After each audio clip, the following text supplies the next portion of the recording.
তাহলে প্রত্যেক ব্যক্তির জন্য পরীক্ষা আলাদা, সবার জন্য এক পরীক্ষা না।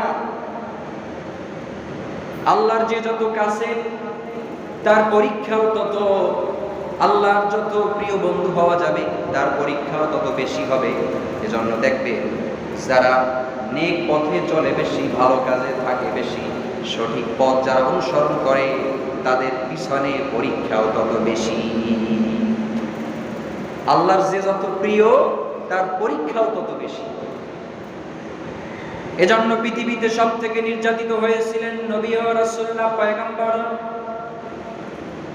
পৃথিবীতে দুইজন পয়গম্বর ব্যতীত বাকি সমস্ত পয়গম্বর তারা নির্যাতিত হয়েছিলেন।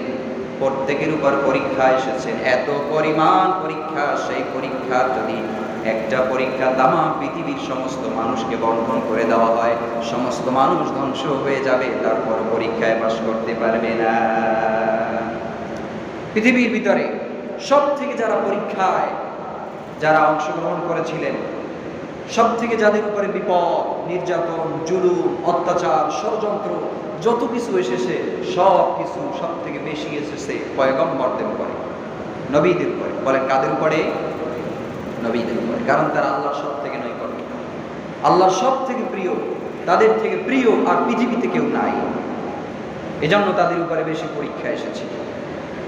নবীদের পরে সব থেকে বেশি পরীক্ষা এসেছে সাহাবীদের উপরে, সাহাবীদের পরে পরীক্ষা এসেছে তাবেঈদের উপরে, তাবেঈদের থেকে পরীক্ষা এসেছে তাবেঈনদের পরে। এভাবে করে যারা আল্লাহর নৈকট্য বেশি হাসিল করেছে তাদের উপরে তত বেশি পরীক্ষা চলে এসেছে।